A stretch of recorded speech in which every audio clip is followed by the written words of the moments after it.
Pourquoi les gens mentent-ils quand ils ont le pouvoir? Pourquoi ceux qui disent la vérité finissent souvent seuls ou écrasés? Faut-il être bon dans un monde qui ne l'est pas? Le monde est-il gouverné par la morale ou par la peur? Et si l'un des hommes les plus détestés de l'histoire n'avait jamais voulu apprendre aux tyrans à dominer, mais simplement expliquer comment le monde fonctionne vraiment? On t'a parlé de Machiavel comme d'un monstre, comme d'un manipulateur froid, comme du père de la cruauté politique. Son nom est devenu un mot, machiavélique, synonyme de mensonge, de trahison, de calcul. Mais si on t'avait menti sur lui, si Machiavel n'était pas un démon, mais un messager. Aujourd'hui, on va raconter sa vraie histoire. Comprendre pourquoi le prince a choqué le monde. Et surtout, découvrir ce qu'il a vu, que les autres refusaient de voir. Et peut-être qu'à la fin tu ne verras plus le pouvoir, ni les gens, de la même façon. Imagine l'Italie il y a plus de 500 ans. Pas le pays des cartes postales, pas les vacances, pas les musées silencieux, non. Une Italie éclatée, des villes-États rivales. Florence, Milan, Venise, Rome, Naples. Des alliances qui durent quelques mois, des trahisons qui tombent comme la pluie. Des mercenaires vendant leur loyauté aux plus offrants, des papes qui lèvent des armées, des princes assassinés. Des familles entières rayées de la carte. Le pouvoir change de main comme une pièce qu'on lance en l'air. Un jour tu gouvernes, le lendemain tu es exilé, ou pendu sur une place publique. C'est dans ce monde-là que naît Nicolas Machiavel. Pas dans le confort d'un bureau, pas dans la sécurité d'une théorie, mais dans un monde où comprendre le pouvoir est une question de survie. Avant d'être un nom qu'on chuchote avec méfiance, Machiavel est un fonctionnaire. Un homme discret, observateur, brillant. À Florence, il travaille pour la République. Pas un roi, pas un tyran. Une République fragile, menacée de toutes parts. Machiavel y occupe un rôle discret mais crucial, il est diplomate. Il voyage, il rencontre des rois, des chefs de guerre, des papes. Il observe les hommes puissants de près. Et surtout, il les regarde tomber. Il voit des dirigeants courageux se faire trahir. Des hommes honnêtes se faire manipuler. Des idéalistes écrasés par des adversaires sans scrupules. Il comprend une chose, lentement. Le monde ne récompense pas toujours la bonté, et la morale seule ne protège personne, mais il ne le dit pas encore. Il observe, il note, il garde ça en lui. Comme quelqu'un qui regarde un incendie et comprend que le feu ne respecte pas les bonnes intentions. Un jour, il est envoyé auprès d'un homme redouté dans toute l'Italie, César Borgia. Un prince jeune, brillant, impitoyable. Aimé par certains, terrifié par tous. Machiavel le voit de près.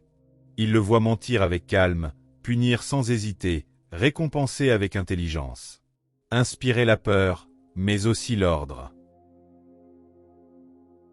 Et Machiavel remarque quelque chose de dérangeant. Là où les autres princes créent le chaos, Borgia crée la stabilité. Pas par gentillesse, pas par morale, mais par lucidité. Il comprend les hommes tels qu'ils sont, pas tels qu'on aimerait qu'ils soient. Machiavel ne l'admire pas comme un héros. Il l'étudie comme un phénomène, avec le regard d'un scientifique observant une tempête. Pas pour l'aimer, mais pour comprendre ses lois. Et c'est là que sa vision commence à changer pour toujours. Puis tout s'effondre. La République de Florence tombe, les Médicis reprennent le pouvoir. Machiavel, fidèle à l'ancien régime, est arrêté. On l'accuse de complot, on le torture, on l'humilie. Lui, le diplomate respecté, devient un homme brisé. Il est exilé, chassé de la ville, écarté de la politique. Du jour au lendemain, il passe du cœur du pouvoir au silence de la campagne. Seul, pauvre, oublié. Et c'est là, dans cette solitude forcée que naît le prince.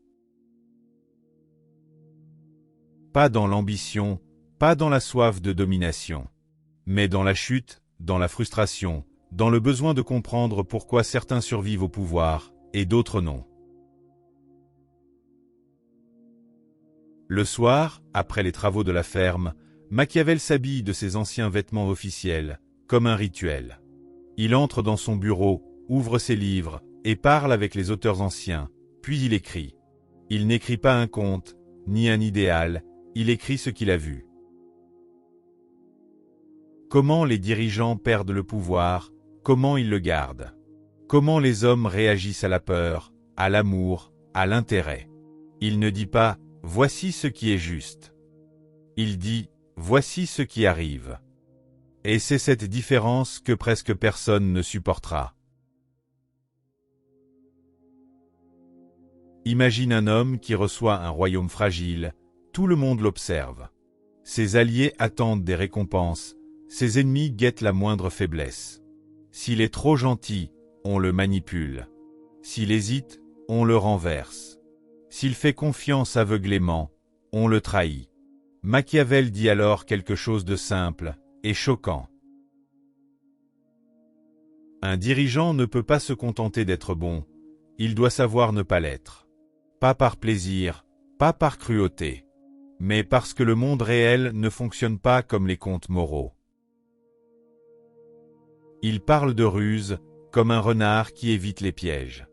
Il parle de force, comme un lion qui fait réfléchir ses ennemis. Ce ne sont pas des conseils pour devenir un monstre. Ce sont des descriptions, des armes que les autres utilisent déjà. Ignorer, ça ne rend pas le monde meilleur, ça te rend vulnérable. Ce qui dérange, ce n'est pas qu'il parle de pouvoir, c'est qu'il enlève le masque. Il ose dire que les hommes sont souvent guidés par la peur, par l'intérêt, par l'image. Il dit qu'un dirigeant aimé mais faible sera remplacé, qu'un dirigeant craint mais respecté durera plus longtemps. Il ne célèbre pas ça, il le constate. Et le monde préfère les illusions rassurantes aux vérités inconfortables. Alors on le transforme en méchant, c'est plus simple. Son nom devient une insulte. Machiavélique. Comme s'il avait inventé la manipulation, comme s'il avait créé la trahison. Comme si, avant lui, le pouvoir était pur.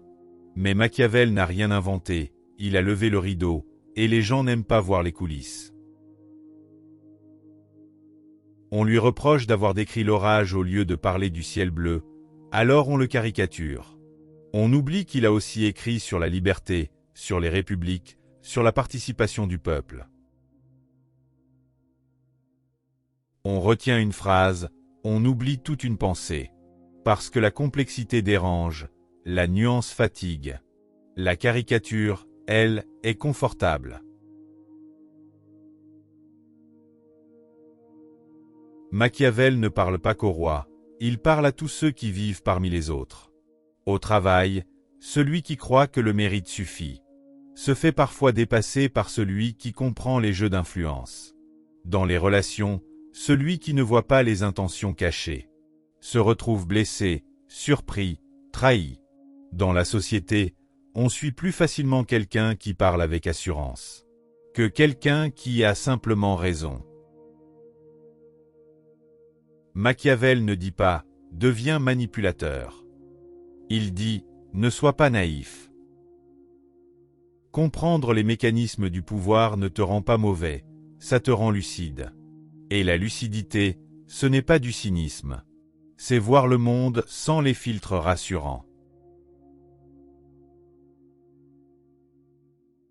Voici quelque chose que peu de gens réalisent. Machiavel admirait profondément les républiques, les systèmes où le pouvoir ne reste pas entre les mains d'un seul homme. Le prince n'était pas un mode d'emploi pour tyran. C'était presque une alerte, un miroir tendu au pouvoir. Comme s'il disait « Voilà comment fonctionnent ceux qui vous gouvernent, ouvrez les yeux ». Peut-être qu'il ne voulait pas créer des monstres, mais empêcher les autres d'être dévorés par eux. Et soudain, Machiavel ne ressemble plus à un démon, mais à quelqu'un qui a accepté de dire une vérité que tout le monde voyait, sans vouloir la nommer.